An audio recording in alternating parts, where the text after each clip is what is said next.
Set the record straight and tell us much more. Texas Governor Rick Perry. Governor, welcome back. How are you? John, it's good to be with you. Thank you, sir. Any bad blood?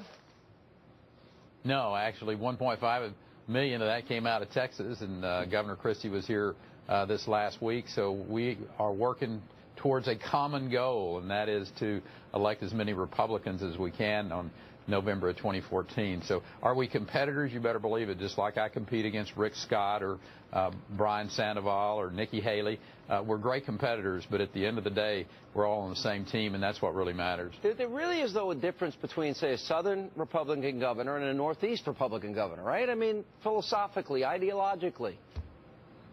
There's 50 different states out there. There's 50 laboratories of innovation, and we all have, I think, different philosophies from the standpoint. But again, the goal and the result is the same, and that's what I don't take the bait and get moved off of the focus on what the result you're looking for. And the result is that we're all working together to elect these governors. Because when you look at the states, Sean, the states that are really performing well, creating the jobs, by and large, I mean, I think 9 out of the 10 top job-creating states are Republican-led. And so that's the discussion Americans want to have.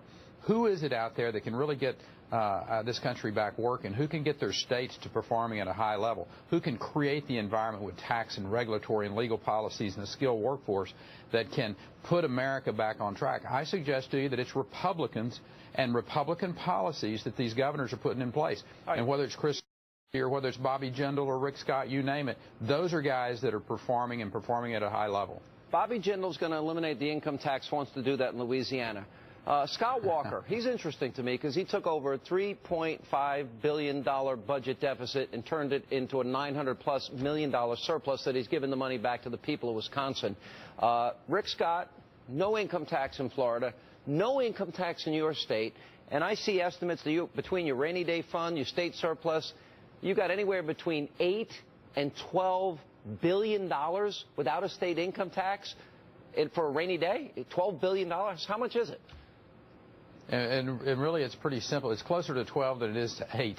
Yeah. And the fact is that don't spend all the money. We put good policies into place, but more importantly, we put an environment with tax and regulatory and a legal system that says, listen, we're not going to take more of your money away from you. We're going to have a predictable and a stable regulatory climate. We're not going to allow frivolous lawsuits to go forward. And if you expand your business here, you know that there's going to be a skilled workforce because we got accountable public schools in place.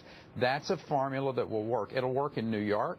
It'll work in California. It's working in places like Florida and Louisiana and Texas. Well, I mean, this is the thing to me is that, all right, for the Republicans just in the Congress gave the president a blank check till March of 2015. They demanded nothing in terms of the debt ceiling and giving the money to the president, basically a blank check. I don't see them out there advocating the way you are for limited regulation, what you call the laboratory of innovation.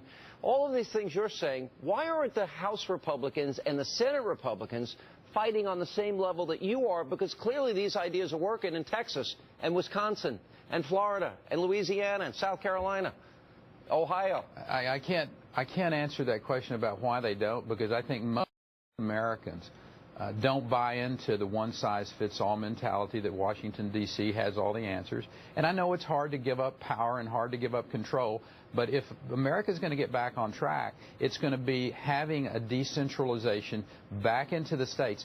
Obamacare is a great example of it, Sean. If you would allow the states to put the type of programs into place that would best suit their citizens. Listen, I think even Andrew Cuomo and Jerry Brown would tell you that they could do a better job of taking care of their citizens than a bureaucrat or even a Congress in Washington, D.C., who's trying to make this thing fit all 50 states, and it's just impossible. It's the reason Obamacare is going to fail on its own weight is because you cannot implement a health care plan for this country and make all 50 states fit into that that scenario. I just won't do it. Tell me if you think I'm wrong. If the National Party in Washington doesn't start doing what you guys are doing on the state level, and I applaud you a lot for this, I kind of like the idea of a $12 billion surplus in Texas with no state income tax. That's a pretty compelling story in a country that has $17 trillion in debt and $90 trillion in unfunded liabilities that they're going to owe. Do you agree with me that if they don't step up and start offering that innovative, positive, solution-oriented agenda, that they're going to suffer as a party nationally?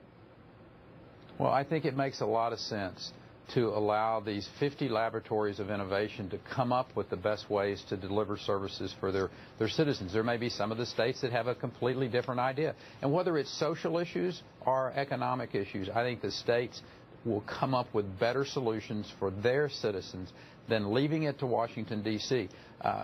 Washington needs to do a few things and do those few things really well. Yeah. Well, they need to do a few things really well, like defend our borders and have a strong military and have cogent foreign policy. The military, get those right first. Everything else, they're at. They are indeed. All right. And frankly, the military is being hollowed out by these policies that are being put in place, and the foreign policy that's really putting American allies scratching their heads about what is America's foreign policy. All right, Governor, good job down in Texas, and congratulations. Appreciate it. I hope people are paying attention in D.C. Always. Got to have a positive agenda. We need you down here. We're saving a place for you. I'm 3 years. 3. I'm getting out of New York. I'm not loved here. It'll still be a great place for you. I'm like an orphan. I don't have a state. I don't have a home. Thank God you made me an honorary citizen. You got a home. You're just not living in it yet. All right, I'm coming.